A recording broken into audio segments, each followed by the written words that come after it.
लोगों को नहीं पता उनको बताना चाहेंगे, जिनको पता है जानबूझ करके वो फिर समय धीरे धीरे तो बाबा साहब ने 2500 वर्ष की गुलामी का खात्मा कितने थोड़ी सी उम्र में कर दिया। धीरे धीरे जब हम मर जाएंगे जब करोगे तुम धीरे धीरे, फिर क्या जरूरत है। फिर हमें ये नहीं चाहिए कर्मणावाधिकारस्ते मापलि कदाचन है, और कर्म पर हमारा फल पर कोई है। अरे फल पर है, बाबा साहब ने 2500 वर्ष की गुलामी का खात्मा कर दिया, अपने ही समय में कर दिया। 2500 वर्ष की गुलामी का, हम उस गुलामी, उस जो स्वतंत्रता मिली उसको भी बरकरार नहीं रख रहे। कितने नीच लोग हैं हम आज हम सब लोग पैर से लेकर हम सिर तक जिसके कर्जवान हैं उनके प्रति हम नमन हों, और हम अपना जो भी कर्तव्य इस मिशन मूवमेंट में लगाएं, जो भी ज़िंदगी बची है उसको हम सदुपयोग करें। जो भी कुछ कर सकते हैं, जिन लोगों को पता नहीं उनको बताएं, और चिकने घड़ों पर हम ज़्यादा समय बर्बाद ना करते हुए, जिनको सब कुछ पता लग गया फिर हमारा और है चर्त भिक्षु चारिकम बहुजन हिताय बहुजन सुखाय लोक अनुकंपाय अत्थाय हिताय। एक भिक्षु इस मानव कल्याण के लिए विचरण करो, इस संसार पर अनुकंपा करने के लिए विचरण करो। तो विचरण करेंगे, जाएंगे, जिन लोगों को नहीं पता उनको बताना चाहिए। फैला रहे बन जाओ उनका हिस्सा, कर लेंगे तुम्हें सही को स्वीकार। रोटी बेटी का अंतरजातीय विवाह भी जाति प्रथा का खात्मा नहीं है। बाबा साहब एनिहिलेशन ऑफ कास्ट में लिख के गए हैं। कितने IAS अफसरों ने दूसरे समाज की भुजंग है जो सर्प है वो चंदन के लिपटे रहते हैं, लेकिन वो हरामजादे सांप जो है अपना जहर नहीं छोड़ते। इतने महान पति के साथ होते वो नीच औरत एक डाइन की तरह ही उसके रही, बाबा साहब को रुला दिया। एक अनपढ़ औरत को याद करके बाबा साहब सुबह के बच्चों की तरह रोते थे। अरे पढ़ी लिखी डॉक्टर औरत से वो इतने तंग थे।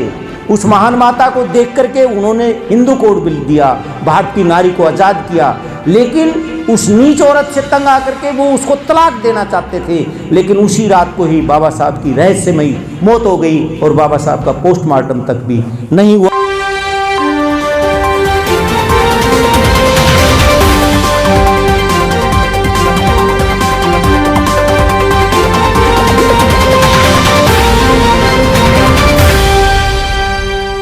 पिता को भूल गए। 14 नवंबर और 14 नवंबर 1839 को सूबेदार रामजी सकपाल की जयंती है। सूबेदार मेजर रामजी सकपाल ऐसे महान पिता जिन्होंने अपने पुत्र भीमराव को बचपन से ही तरासा। बेटा 14वीं संतान था और डॉक्टर अंबेडकर कहते थे कि मैं अपने माता पिता का 14वां रतन हूँ। वो अपने माता पिता का 14वां रतन कहते थे, सबसे छोटे थे, लेकिन बड़ी प्रखर बुद्धि, कितना विशेला वातावरण जो आपने पढ़ाई है सोनलाल शास्त्री के द्वारा दिया गया। इस महान बेटे को किस तरह बचपन के सुसंस्कारों से सुसज्जित किया, उस महान अपने पुत्र को किस तरह सुसज्जित किया, कितने सुंदर अधिकारों के साथ, कितने सुंदर, मतलब हम बेजोड़ है बाबा साहब का पिता का योगदान। कुछ बातों में समाहित नहीं किया जा सकता, लेकिन अमूल्य योगदान है। वो दुनिया के सबसे महान पिता थे। बचपन से लेकर हर परिस्थितियों में उन्होंने बाबा साहब को कैसे क्या करना है, और बाबा साहब ने अपने महान पिता की बड़ाई करते हुए कहा कि इंग्लिश के शब्दों का चयन करना, इंग्लिश के शब्दों का किस ढंग से प्रयोग करना, वो मुझे किसी इंग्लिश प्राध्यापक ने भी मुझे नहीं बताया, जो मेरे पिता ने इंग्लिश के शब्दों का प्रयोग करना सिखाया। आप सोचिए, इतना बड़ा इंग्लिश का विद्वान, इतना बड़ा हाई फाई इंग्लिश का जानकार अपने पिता की तारीफ करते हैं कि जिस तरह शब्दों का प्रयोग करना जो मेरे पिता ने सिखाया वो मेरे किसी गुरु ने भी मुझे नहीं सिखाया। तो बाबा साहब का जो पिता है सूबेदार मेजर रामजी सकपाल, वो मिलिट्री स्कूल में प्रिंसिपल थे। सूबेदार बोलते हैं लोग, सूबेदार मेजर थे। वो कहाँ थे सूबेदार मेजर? जो अंग्रेजी सेना का मिलिट्री हेडक्वार्टर था, MHOW, military headquarter of war. M मानी मिलिट्री, H मानी हेडक्वार्टर, और O military headquarter of war, O और वार, मतलब अंग्रेजों का वो मिलिट्री हेडक्वार्टर था, सेंटर में है। अंग्रेजों ने क्या किया, अपनी महू छावनी, मतलब महू जैसे अब दिल्ली है हेडक्वार्टर आर्मी का, लेकिन अंग्रेजों का मिलिट्री हेडक्वार्टर कहाँ था? महू में था। उसको इसीलिए महू बोला गया, मिलिट्री हेडक्वार्टर था। वो कोई राज्य, वो कोई प्रदेश नहीं था, वो मिलिट्री हेडक्वार्टर था। आज उसको अम्बेडकर नगर कहा जाता है, क्योंकि बाबा साहब के पिता ना बाबा साहब वहाँ जन्मे। मैं उन सौभाग्यशाली लोगों में से एक हूँ जिसने उस बारीक तोड़ करके जहाँ बाबा साहब का ये बना है, जो स्तूप बना है, ये मैंने उस टाइम गवर्नर लेके आए कि ऐसा स्तूप बनेगा प्लास्टिक का, ऐसा नक्शा लेके आए थे प्लास्टिक का, ये जो ऐसा बाबा साहब का वो बनेगा। बारीक तोड़ करके एक हाफ कट स्टेचू बाबा साहब की वहाँ लगाई गई थी पिलर पे। तो बाबा साहब के पिता जहाँ सूबेदार मेजर थे, वहीं बाबा साहब का उस मिलिट्री छावनी में, उस बारीक में जन्मा था, और उस बारीक को तोड़ करके और ये बाबा साहब का भव्य जो जन्मभूमि का निर्माण किया है। ये बाबा साहब की जन्मभूमि है, बहुत शानदार है। ये जो ग्रिल लगी हैं ये हाथी हैं, छोटे छोटे पित्तल के हाथी हैं इस ग्रिल के ऊपर, और ऐसा भव्य स्तूप है, सफ़ेद संगमरमर का बहुत ही भव्य स्तूप है। मैं जब बाबा साहब की दया से जब मैं बैंक में आया 21 अप्रैल 89 को, तो मैं पहली LTC लेकर के महू देखने गया। महू की जन्मभूमि देखी मैंने, और मैं बड़ौदा गया जहाँ संकल्प लिया बाबा साहब ने। तो मैं जन्मभूमि से शुरुआत करी, LTC लेकर मैं वहाँ उतरा, भोपाल उतरा, फिर भोपाल से इंदौर गया, भोपाल तक मैं ट्रेन से गया, और भोपाल से फिर दिल्ली से भोपाल ट्रेन, और भोपाल से और इंदौर। एक छोटा सा ही कितने साल का था मैं, 19 साल का बैंक के अंदर आ गया था। मेरी जो जन्म तिथि है वो 1 जुलाई 67 है, लेकिन मेरी वास्तविक जो जन्म तिथि वो चैत्र अप्रैल 69 का मेरा जन्म है। तो मैं 19 साल का, मात्र 19 साल का मैं बैंक को मैंने ज्वाइन कर लिया था। और मैं पहली LTC लेकर के 1990 में वहाँ बाबा साहब की ये जन्मभूमि देखने का मुझे मौका मिला। वहाँ बाबा साहब के पिता सूबेदार मेजर थे, लेकिन आज मिलिट्री भी बाबा साहब के प्रति कृतज्ञ नहीं है। एक सूबेदार मेजर, सिपाही से सर्वोच्च पद है सूबेदार मेजर का, उसके बाद ऑफिसर का दूसरी लाइन है, लेकिन एक सिपाही से सर्वोच्च पद सूबेदार मेजर का होता है। सूबेदार मेजर का, सूबेदार मेजर थे इनके पिता, और उनका महान बेटा वहीं जन्मे। तो सूबेदार मेजर रामजी सकपाल बहुत अनुशासित थे, बड़े डिसिप्लिन ऑफिसर थे, लेकिन छुआछूत वहाँ भी थी। और फिर उन्होंने, अंग्रेज़ों ने उसके दबाव में आकर के, यहाँ की मनुवादी व्यवस्था के दबाव में आकर के उनको टाइम से पहले ही रिटायर कर दिया। टाइम से पहले ही उनको CRS, बाबा साहब के पिता को CRS दी गई, compulsory retirement from service, CRS। जैसे अब मैं VRS लेने जा रहा हूँ, लेकिन बाबा साहब के पिता को CRS दी गई, कंपलसरी रिटायरमेंट फ्रॉम सर्विस, क्योंकि अंग्रेजों ने घुटने टेक दिए मनुवाद के आगे। बाबा साहब ने ललकारा, क्योंकि पहले भी ये होता था, आज भी क्या फ़र्क है। जब हम गुलाम थे इन मनुवादियों के, तब भी यही होता था, आज भी यही हो रहा है। तो बाबा साहब शेर की तरह ललकारे, यहाँ भारत में भी और इंग्लैंड में भी, तीनों कॉन्फ्रेंसों, लंदन की गोलमेज कॉन्फ्रेंसों में गए। लेकिन जो प्रश्न है नंद किशोर का कि बाबा साहब के पिता के बारे में कुछ शब्दों में बता पाना मुश्किल है, लेकिन बाबा साहब ने के पिता ने अपने इस महान बेटे को बहुत ही अच्छे ढंग से, जैसे कुम्हार घड़ा बनाते टाइम तरसता है, इस जैसे माली अपने बगीचे को तैयार करता है, इस तरह इस महान पिता ने अपने उस महानतम बेटे को मतलब बहुत ही अच्छे संस्कारों से और आत्म स्वाभिमान से भर करके उस शेर बब्बर को तैयार किया है। माँ सब दुख काटे अम्बेडकर ने, माँ भीमा के शेर बब्बर ने उस शेर बब्बर को तराशा, क्योंकि बच्चा जैसे हम तराशेंगे बच्चे को वैसा ही बनेगा बच्चा की मैच्योरिटी नहीं होती, बच्चे को जैसा जैसा हम ज्ञान देंगे बच्चा उसका अनुसरण करेगा। माता पिता बाबा साहब के पहले शिक्षक होते हैं, लेकिन माँ तो 7 वर्ष की अल्पायु में ही चली गई थी, और बाबा साहब का जो पिता थे वो उनको सफल करने तक, लगभग उनका मतलब सफल करने तक या उनकी डिग्रियां मतलब बाबा साहब उनको परवान चढ़ा चुका था। बाबा साहब का पिता अपने इस महान बेटे को परवान चढ़ा चुका था, मतलब महाराजा बड़ौदा के प्रयास से फिर विदेश जाने की तैयारी थी। वेरी गुड, महान पिता दिखाइए आप, ताकि इस चैनल पे भी आए। और ये उस महान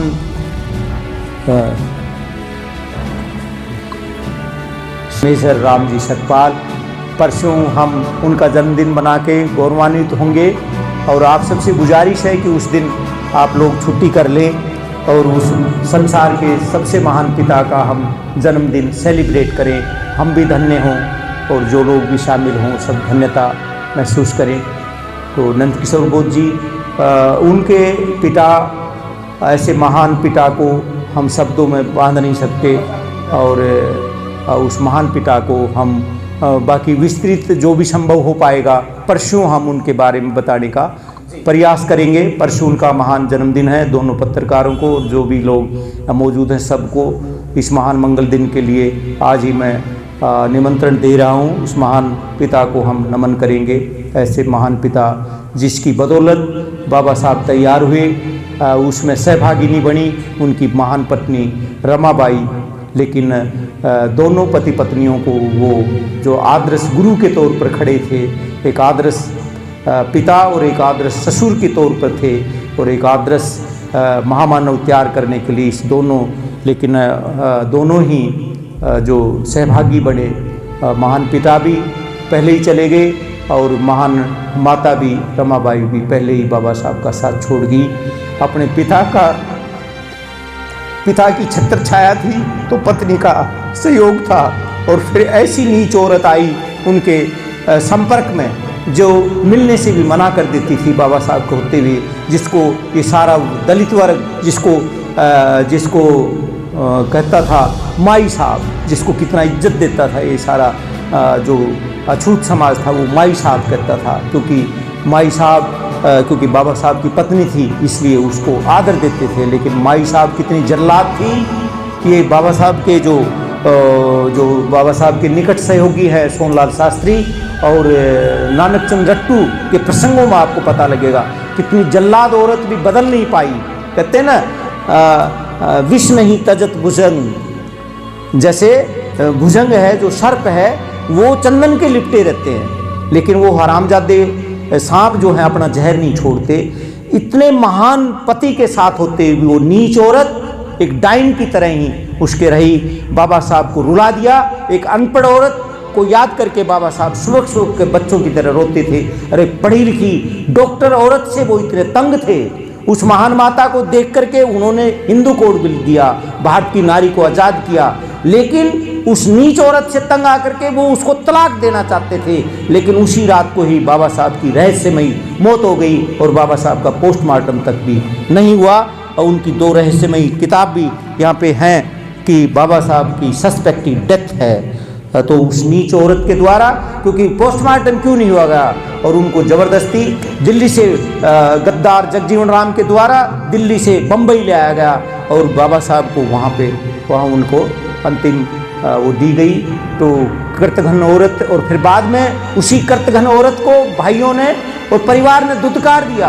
तो बाबा साहब की जो महान संतानें हैं, बाबा साहब के जो महान बेटे प्रज्ञा सूर्य पुत्र यशवंतराव भैया साहब, यशवंतराव अंबेडकर, उनकी पत्नी ममता सागर, माता मीराताई अंबेडकर ने ही उस नीच औरत की आखिरी समय में सेवा करी। और उसी नीच औरत को बाबा साहब के मरणोपरांत, बाबा साहब का महापरिनिर्वाण के बाद भारत के सर्वोच्च सम्मान भारत रत्न से भी अलंकृत किया गया। क्योंकि भारत के संविधान में पत्नी को वो दिया गया है, लेकिन मतलब उसी को, उस नीच औरत को ही वो भारत रत्न दिया गया।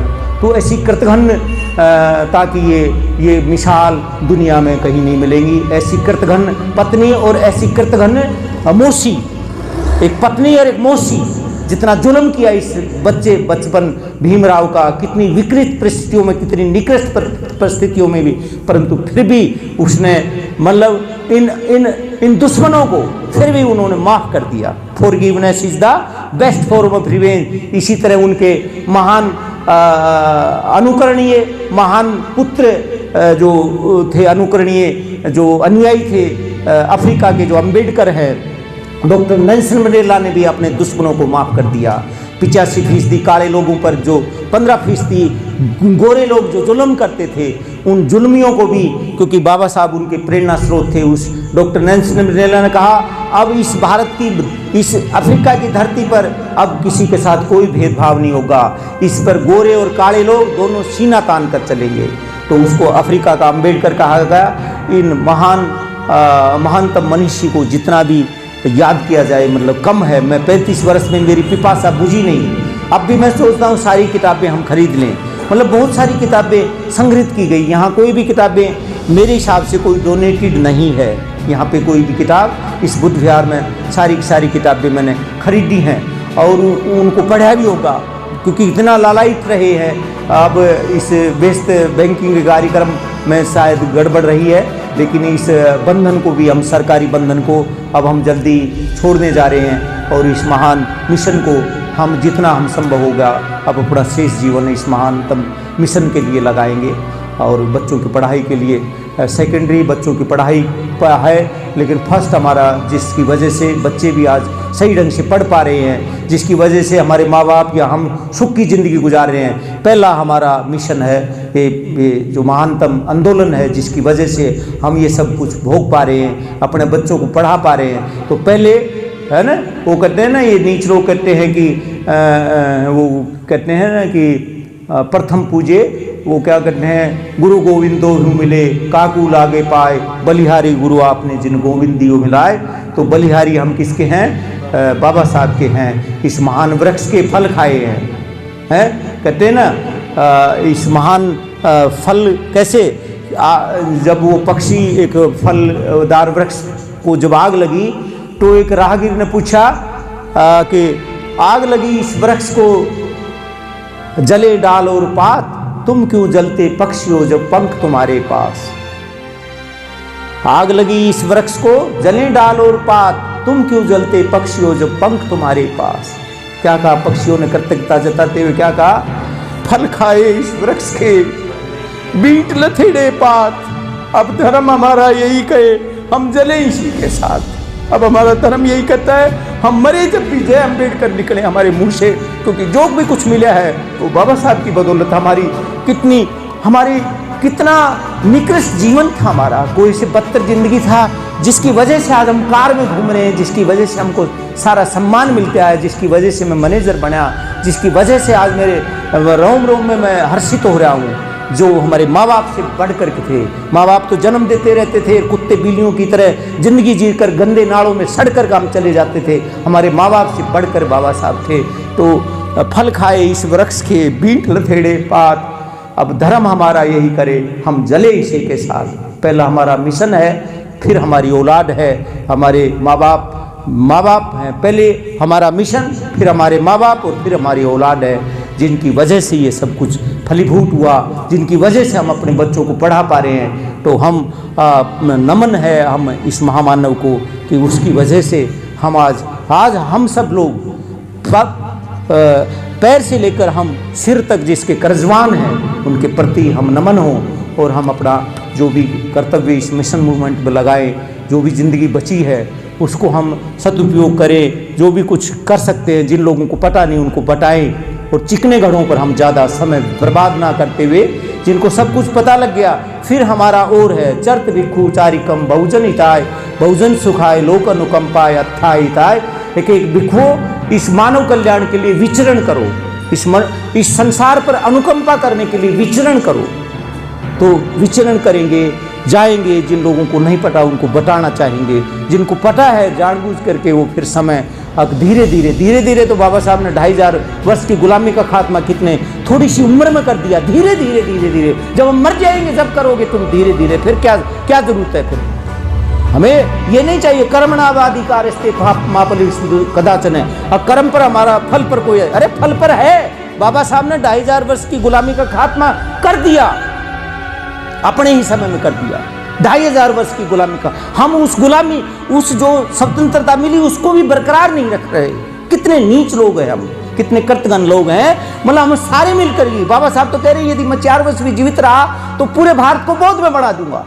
बोला ना उसने, क्या कहा? यदि साक्षात ईश्वर भी आकर ये कहे कि हिंदू धर्म को मत छोड़ो तो मैं उसकी भी नहीं सुनूंगा। बाबा साहब ने 35 में चैलेंज किया ना ईश्वर को भी, और बाबा साहब ने 56 में ईश्वर को भी खारिज कर दिया, फिर भी हम नहीं समझे। मतलब वो क्या करें कि ईश्वर भी आकर ये कहे कि हिंदू धर्म को मत छोड़ो तो मैं उसकी भी नहीं सुनूंगा, फिर भी हम नहीं समझ पाए कि भाई हिंदू धर्म है क्या। इस दिवस इस असमानता के दुर्ग को ढाना कोई आसान था। कितने महापुरुष खप गए, कबीर साहिब हमको आज़ाद नहीं करा पाए, गुरु रविदास हमको आज़ाद नहीं करा पाए, गुलामी मर गए, गुलामी चले गए। बोले निरे महात्मा आए और अपने पैरों की धूल उड़ा के चले गए, अछूत अछूती बना रहा।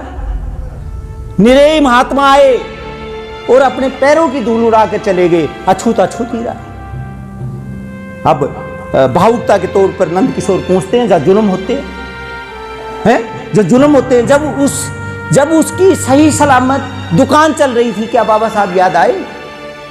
जब वो एक प्रोफेसर है लेडी, जब याद नहीं आया उसको, जब वो बाबा साहब की अनुयायी नहीं बनी, जब उसके अधिकारों का हनन हुआ, तो बाबा साहब याद आए ना?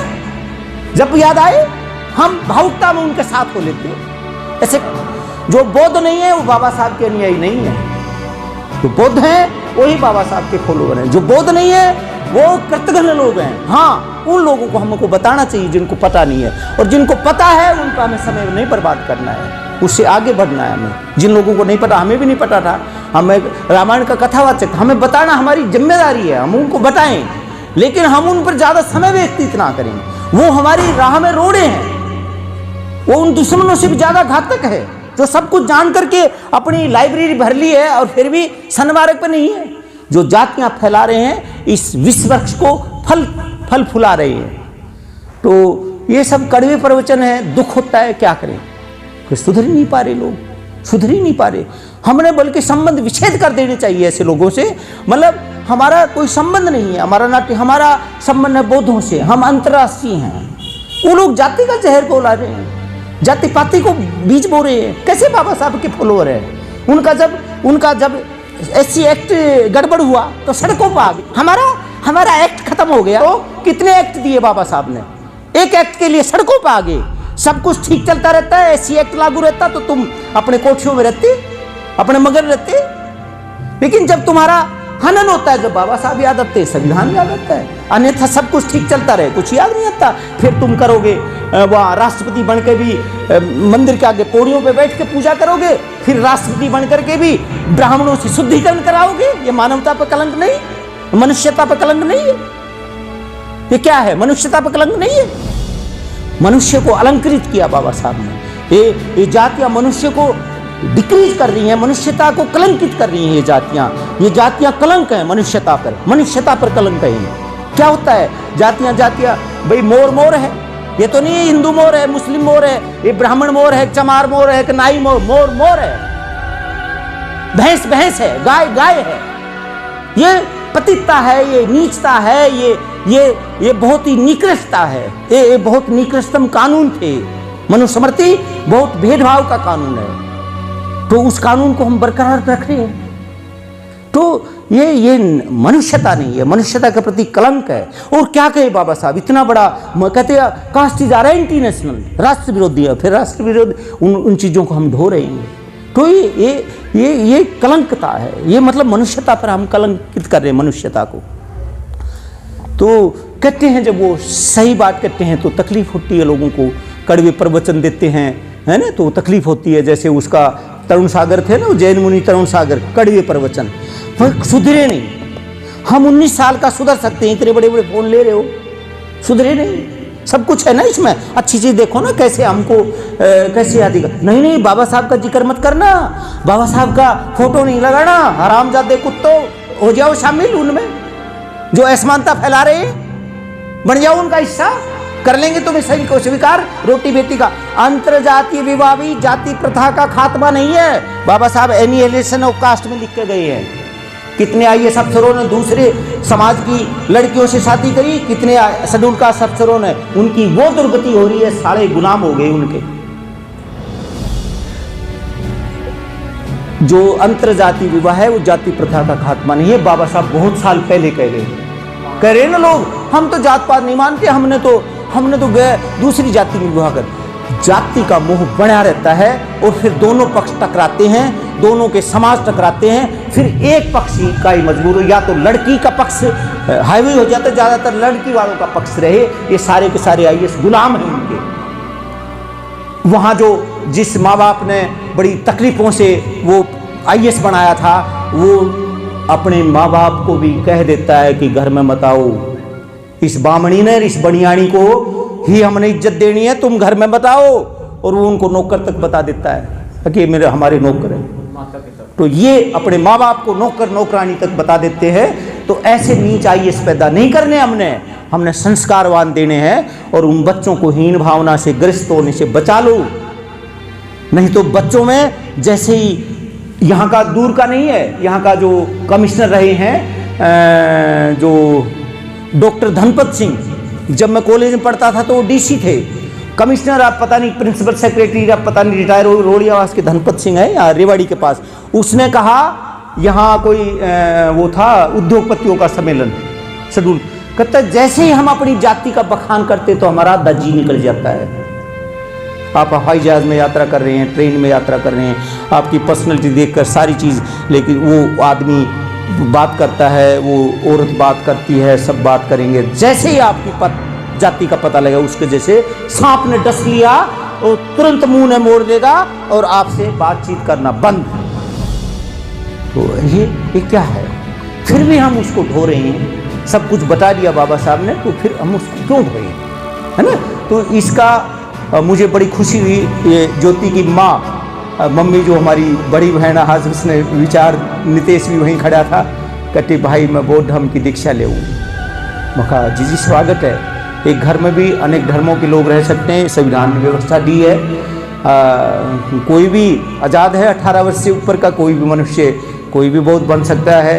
कोई भी किसी भी धर्म को, कितनी स्वतंत्रता दी है इस धर्म ने, इस संविधान ने कितनों हमको, मतलब कोई भी कुछ कर सकता है, किसी देश की नागरिकता ले सकता है, कोई भी धर्म ग्रहण कर सकता है। और ये धर्म परिवर्तन नहीं। बाबा साहब ने क्या कहा?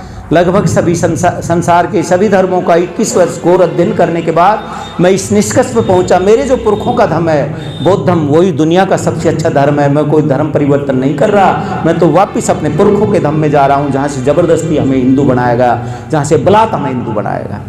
हमने कोशिश करी है। दीपक भाई आप भी 4-5 साल से आप जुड़े, हमने कोशिश करी है। हमने दिल्ली बना दी, यहाँ दीपक को मजबूर किया, कैसे भी मनाया, कैसे भी कहा भाई दीपक आना ही पड़ेगा, और ये बेचारा आता रहा। और इसमें इसकी तो ये बौद्ध अब बनाया, समझा इन्होंने बौद्ध धर्म को, लेकिन ये व्यवहारिक तौर पे बौद्ध था। ये ऐसी ऐसी जगह गया, इतना भारी सामान लेकर के, इस पर हम थोड़ी सी तकलीफ से हमें तो तकलीफ हो रही है, हमें तो ये हो रहा है। इस इंसान ने जो आज गाड़ी में जितना सामान रखता है, इतना मोटरसाइकिल पर लादा, और ये उत्तराखंड गया, ये इधर राजस्थान के रेगिस्तान में गया, उस बाइक से गया। और जहाँ मेरे ख्याल में 10 रुपये की बिक्री हुई है एक बार, कहाँ उत्तराखंड, कहाँ 10 रुपये की बिक्री, मगर परंतु बाबा साहब को समझ लिया। एक जापानी कंपनी में थोड़ी सी तनख्वाह पर 22,000 रुपये तनख्वाह लेता है, लेकिन ये कितना इस पे हम पे लालचन लगे हैं। आप दीपक को पैसा देते हो, हम पर लालचन लगे हैं, आप दीपक को पैसा दे। मगर दीपक जितना मैं देता हूं, मैं दीपक का कर्जदार हूं, कर्जदार। दीपक बहुत सारी चीजें तो फ्री में देकर जाता है, दीपक बहुत सारी चीजें तो फ्री में देकर जाता है। और दीपक से बहुत सारी किताबें, या ये मैं डोनेशन के लिए, ये मैं अपने इसके लिए बहुत सारी चीजें खरीदता हूँ। फिर भी आरोप लगते हैं दीपक पर खर्च करता है, नंद किशोर बौद्ध पर खर्च करता है, आने जाने वालों पर बहुत खर्चा करता है, और बर्बाद कर दिया सब कुछ इसमें। मैं आप सबको बता दूं जानकारी के लिए, जितना खर्चा मैंने यहाँ किया है उससे ज़्यादा यहाँ धम्मदान आ चुका है। आप लोगों को जानकारी दे दूं, मैं क्या देता हूँ आप लोगों को? समोसा, खीर, क्या देता हूँ? क्या खिला दिया मैंने? क्या खर्चा कर दिया? ये कारपेट वहाँ के बुद्ध विहार ने दिए, मैं गद्दे ले आया हूँ, समय देता हूँ ना। लेकिन और कुछ समय जो बाबा साहब कहते हैं अपनी कमाई का 20वां भाग इस पवित्र धम्म के लिए खर्च करें। क्या देते हैं हम यहाँ? क्या हलवा पूरी क्या देते हैं? कितना देते हैं हम? क्या खर्च करते हैं? शायद मेरा जहाँ तक